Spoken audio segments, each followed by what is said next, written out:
Meus amados, vamos aqui para essa questão número 10, né? Olha só, após seu desgaste completo, os pneus podem ser queimados para a geração de energia. Dentre os gases gerados na combustão completa da borracha vulcanizada, alguns são poluentes e provocam a chuva ácida. Vou verificar aqui, chuva ácida, borracha vulcanizada. Para evitar que escapem para a atmosfera, esses gases podem ser borbulhados em uma solução aquosa contendo uma substância adequada, Considerando as informações abaixo, ele me dá 5 substâncias. Dentre as substâncias listadas no quadro, aquela capaz de remover com maior eficiência os gases poluentes, né? Meus amados, essa questão é o seguinte, né? A borracha vulcanizada, ele apresenta enxofre, certo? Então a borracha apresenta enxofre, que na estrutura do polímero, na borracha 1 polímero, na queima da borracha ocorre a combustão do enxofre, certo? Ocorre a combustão do enxofre e forma SO2. Esse SO2, né, vai se misturar com a água da chuva e vai produzir o pior tipo de chuva ácida que tem, que é a chuva ácida do H2SO4. Certo? Beleza. Bom, para remover, ele quer que a gente remova, né? Ou seja, que diminua, né, essa poluição, né? Esse óxido que é produzido, que esse óxido aqui, né? Só lembrando que ele é um óxido ácido, né? Então nós temos que borbulhar essa borracha, né? Nós temos que borbulhar numa solução que seja uma solução neutra, ok? E dessas que ele está dando aí, as soluções neutras são piridina, metilamina, hidrogeno fosfato de potássio. Aí você vai perguntar, Sandrão, como é que você sabe? É fácil. Qual dessas aqui produzem OH? Tá aqui as três, ó. Produziram OH. Ok? As outras três produzem hidrônio. Certo? Então, produzir o OH, ela tem um caráter básico. Ok? Então, vamos lá. Beleza. Aí a sua dúvida seria, Sandro, qual dessas que a gente iria usar? Tá vendo esse aqui, ó? Valor da constante de equilíbrio. Ok? Quanto maior a constante de equilíbrio da base, maior é o seu caráter básico. Igual o Ka, né? O Kb, quanto maior o Kb, mais básica a solução. Quanto maior o Ka, mais ácida é a solução. Então, quem tem o maior caráter básico na solução vai ser mais eficiente na remoção do SO2, ok? Que, na verdade, quem é? Tá aqui, ó. 2,8 vezes 10 elevado a menos 8. Ok? Certo? Então, a resposta correta é a letra D. Certo? Então, como é que eu matei essa questão? Não é um ácido? Quem neutraliza um ácido? Uma base. Qual dos compostos abaixo são básicos? Né? Tá certo que aqueles que têm nitrogênio, aqueles compostos orgânicos, tá aqui, ó, que tem nitrogênio, eles têm caráter básico, né? No caso da amina, da amida, tem um caráter básico, certo? E o hidrogênio fosfato, que vai fazer uma confusão aí, né? Porque é ácido e tal, mas olha o sentido do equilíbrio da reação, né? Ele está produzindo OH-, ok? Então, a resposta correta, hidrogênio fosfato de potássio, porque dos três que tem um caráter básico, ele tem maior constante de equilíbrio. Quanto maior a constante de equilíbrio, mais forte é o ácido ou a base. Ok, meus amados? Então vamos lá. Vamos aqui para mais uma questãozinha aí, ó. Questãozinha de química orgânica também não é uma questão fácil, não. É uma questão que requer um raciocínio elevado, tá? E também um conhecimento de polaridade dos compostos orgânicos. Então, olha só. Ele fala o seguinte na questão. A lipofilia é um dos fatores fundamentais para o planejamento de um fármaco. Ela mede o grau de afinidade que uma substância tem com ambientes apolares. podendo ser avaliada por seu coeficiente de participação, certo? Em relação ao coeficiente de participação da testosterona, as lipofilias dos compostos 1 e 2 são respectivamente. Olha, a lipofilia, ela indica a solubilidade que um composto, a solubilidade de um composto em um solvente apolar. Então, quanto maior, vou colocar aqui, ó, vou botar aqui no cantinho. Quanto maior a lipofilia, maior vai ser o solvente apolar. Ok? Beleza? Aí ele fala o seguinte, se ele pegar o xizinho, esse xizinho aqui, e substituir por OH, ele vai ser a testosterona. Se substituir por hidrogênio, vai ser um composto 1. Se substituir pelo metil, vai ser o composto 2. Certo? Então, a lipofilia, ela indica a solubilidade de um composto em um solvente apolar, certo? Em relação a um solvente polar, beleza? Então, por exemplo, um composto com alta lipofilia, ele é mais solúvel em óleo, ele é mais solúvel no óleo do que na água. Certo? Ele é mais solúvel no óleo do que na água, porque a lipofilia mede a apolaridade. Então, vamos para cá aqui agora. Certo? Se eu substituir, olha só. Certo? Se eu substituir o X, se no lugar do X eu colocar o OH, deixa eu voltar aqui, fazer o contato. Se no lugar do X eu colocar o OH, o OH ele é um composto polar, né? Na água, no álcool. Então eu vou estar aumentando a polaridade da molécula, certo? Se eu substituir pelo hidrogênio, eu já vou ter um composto apolar. Então aqui, ó, aqui polar, aqui apolar, e se eu substituir o metil, eu também vou estar aumentando a apolaridade da molécula. Certo? Lembre-se, a lipofilia, ela mede o grau de afinidade que uma substância tem por ambientes apolares. Aí ele fala o seguinte, em relação ao coeficiente de participação, que aí você pode raciocinar o seguinte, quanto maior o coeficiente de participação, maior vai ser, mais apolar vai ser a substância. Ok? Certo? Então, quanto mais apolar a substância, maior o coeficiente de participação. Na molécula da testosterona, que é essa aqui, ó, ele vai ficar mais polar. Nos compostos 1 e 2, ele vai ficar mais apolar.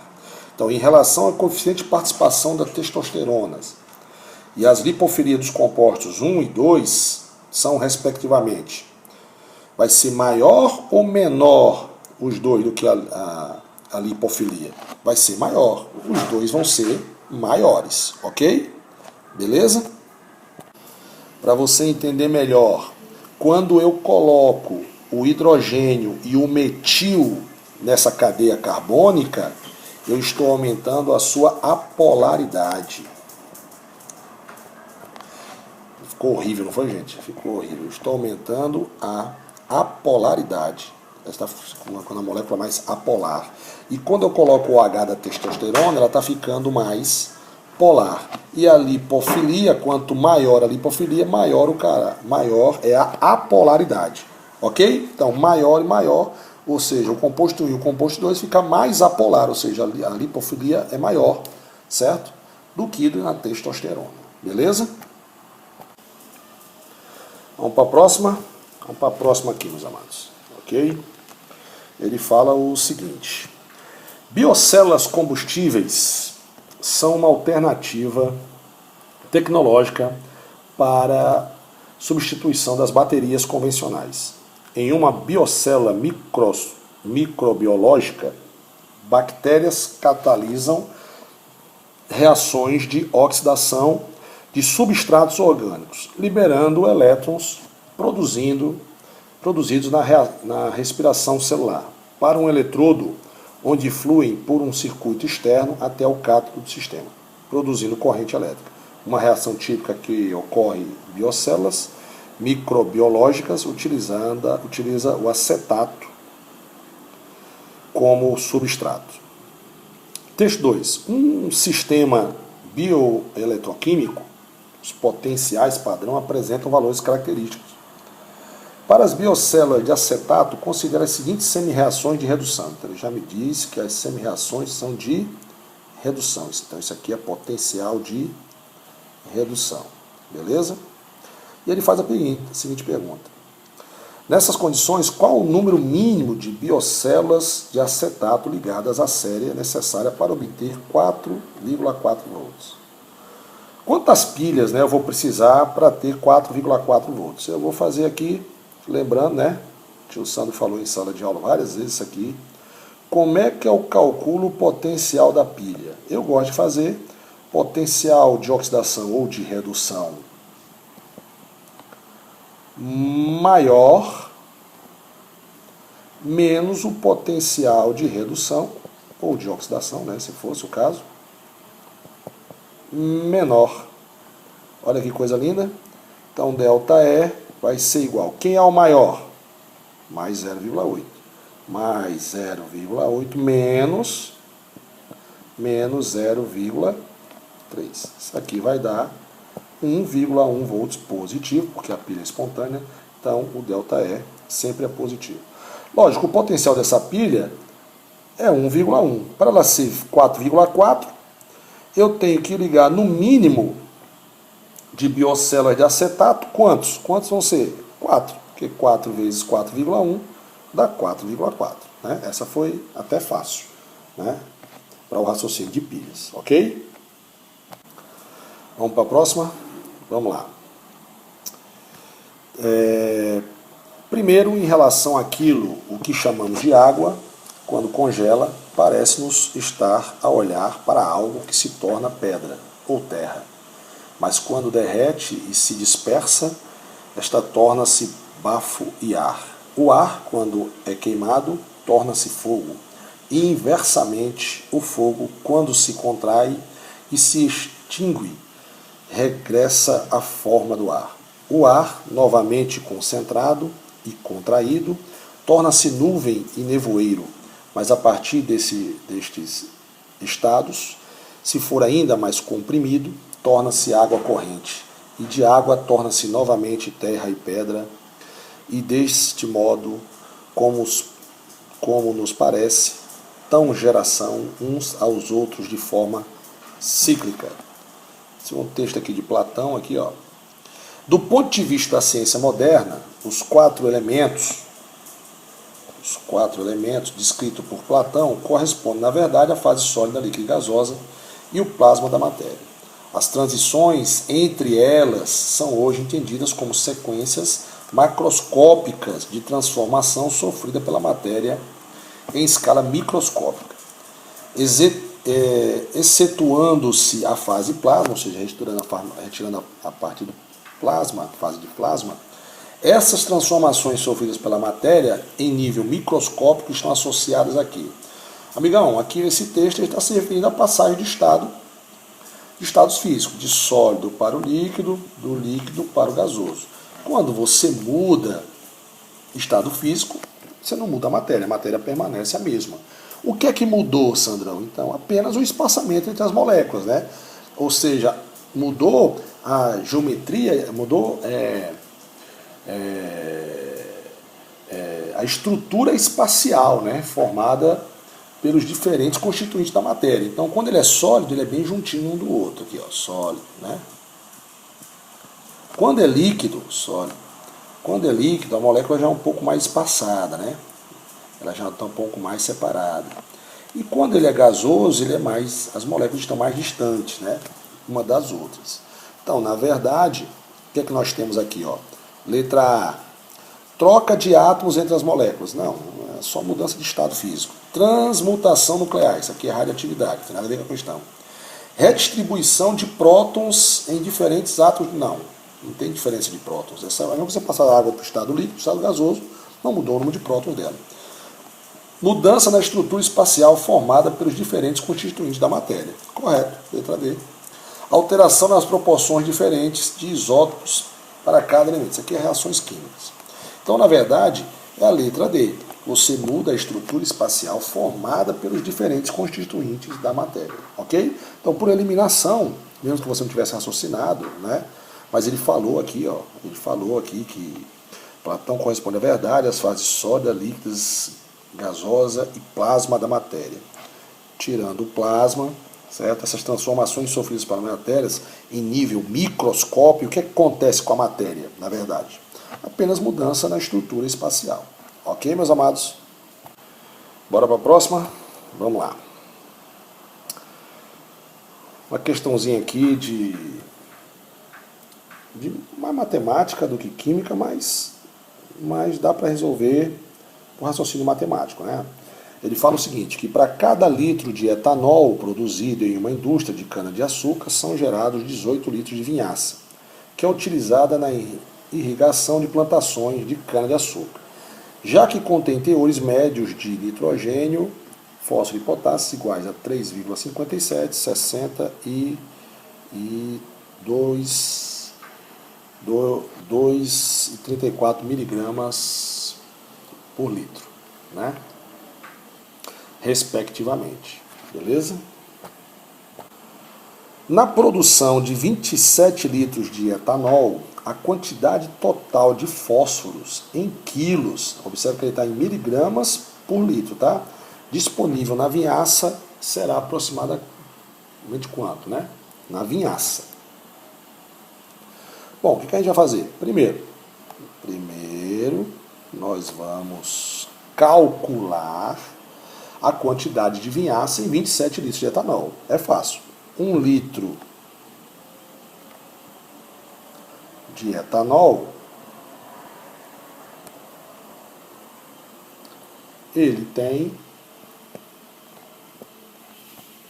18 litros de vinhaça.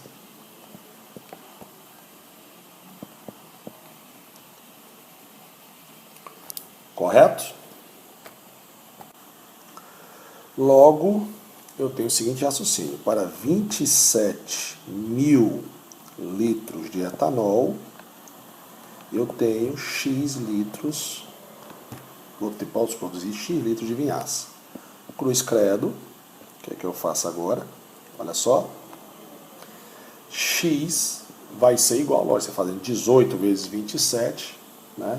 Vai dar 4,86 vezes 10 elevado a 5 litros de vinhaça. Mas essa não é a resposta deles. E ele diz o seguinte, né? Lá na questão ele fala que é utilizado na irrigação das plantações de cana, já que contém teores médios, certo? De nitrogênio, fósforo e potássio. Ele quer saber o seguinte, na produção de 27 litros de etanol, a quantidade total de fósforo produzidas em quilos, correto? Então nós vamos agora para a segunda parte, que é calcular a quantidade de fósforo disponível na vinhaça. 1 litro de vinhaça, ficou feio, 1 litro de vinhaça tem 60 miligramas de fósforo. Ok? Quanto é que deu ali? 4,86 vezes 10 elevado a 5 litros de vinhaça, eu vou ter X miligramas, né? Faço de novo aqui o cruz credo. Quanto é que vai dar aqui? X vai ser igual a, se multiplicando, vai dar 29 0,16 vezes 10 elevado a 6 miligramas de fósforo. Só que, meu amigão, ele quer isso aqui em quilos, né? Em quilos, né? Vai dar quanto aproximadamente aí? De miligramas para quilo, né? 1 quilo tem 1 milhão de miligramas. Então isso aqui daria 29,16 quilos, que vai dar aproximadamente letra B, ok? Também uma questãozinha de concentração, soluções, mas você fazia por matemática também fácil, é só ver as relações aí, ok? Vamos para a próxima, galera? Vamos lá, certo? Pesquisadores recuperaram DNA de ossos de mamute encontrados na Sibéria, que tiveram sua idade de cerca de 28 mil anos, confirmada pela técnica do carbono 14. A técnica de datação apresentada no texto só é possível devido a quem? Bom, aí ele fala, a proporção conhecida entre carbono 14 e carbono 12 na atmosfera ao longo dos anos, decomposição do carbono 12 presente no organismo. Se o cidadão já morreu há 28 anos, ele já não tem mais nada de carbono 12, então essa está errada, certo? A fixação maior de carbono 14 nos tecidos dos organismos após a morte. A emissão de carbono 12, está fora o carbono 12. Transformação do carbono 12 em carbono 14. Ora, quem foi aluno do tio Sandro sabe muito bem, que isso eu falei na minha aula, né? Que o carbono 14, ele vem da transformação, vou lembrar, nitrogênio de massa 14 com 7 prótons, emite um nêutron e se transforma em um carbono de massa 14. 6 prótons e 1 próton, certo? O carbono 14 não vem do carbono 12, correto? Beleza? Então, na verdade, essa é uma questão que você tinha que resolver o seguinte. Essa técnica correta é a letra A. É porque eles conhecem a proporção entre o carbono 12 e o carbono 14 na atmosfera ao longo dos anos, certo? Então, na verdade, você tinha que ter esse raciocínio aqui, ó. A idade dos ossos, comparada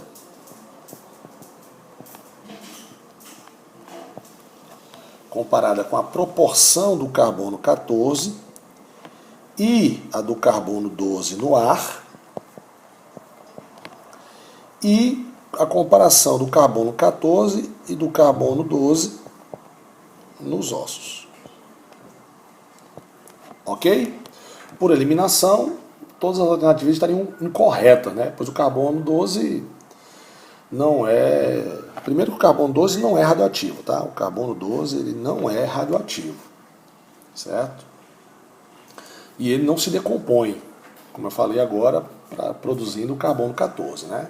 Então, na verdade, o carbono 14, ele vem se fixar nos ossos através da fotossíntese, né? Ele se decompõe sobre os organismos vivos por meio da fotossíntese, ok? Então, letra A, beleza? Vamos para a próxima? Tá aí, ó. 16. Volto a repetir que daqui a pouco, né? Eu vou fazer 17 questões. Daqui a pouco, lá no final do vídeo, vai estar que questão 16 é para qualquer das 4 da prova. Por exemplo, essa questão 16 aqui que eu estou fazendo, ela seria a questão 88 da prova amarela, 71 da prova branca, seria a questão número 47 da rosa e 76 da azul. Beleza? Ele fala o seguinte, os nucleófilos são bases de Lewis que reagem com haletos de alquila por uma reação chamada substituição nucleófila, como mostra o esquema. Então ele está mostrando o esquema. Pelo esquema que eu estou vendo aqui, eu estou vendo que o nucleófilo está indo para o lugar do X e o X está indo para o lugar do nucleófilo, carga negativa, ele ficou com carga negativa. R é o grupo alquila, pode ser metil, etil, propil. X é um halogênio, cloro, bromo e outro. A reação SN, substituição nucleofílica, entre o metóxido de sódio e o brometo de metila fornecido no composto. Aí você tem que lembrar quem é o metóxido de sódio, tá? O metóxido de sódio e o brometo de metila, né? Mas ele falou aí, ó, que o metóxido de sódio, ele está falando aqui, ó, o NU é o metóxido de sódio e o brometo de metila. Então você tem aqui, ó, vou fazer aqui, ó, CH3, brometo de metila, mais H3CO-, você vai produzir quem aqui? Lógico, você vai trocar o negativo, né, pelo positivo. Ou seja, você vai fazer o seguinte, negativo pelo negativo, ou negativo pelo positivo, só se fosse positivo. Mas eu vou explicar de outro jeito, daqui a pouco, até é mais fácil você entender. Quem é que formou aqui? Vai formar H3C, oxigênio, CH3 e Br-. Isso aí é eu seguindo o esqueminha que ele me deu. Então tá aqui, isso aqui é quem? Isso aqui é um éter, letra B, certo? Sandrão, tem outro jeito de fazer? Tem. O metóxido de sódio é esse cidadão aqui, ó, MET, um carbono, metóxido, grupo ox, né? E sódio, mais o brometo, né? O brometo de metila, que é o Br ligado a CH3.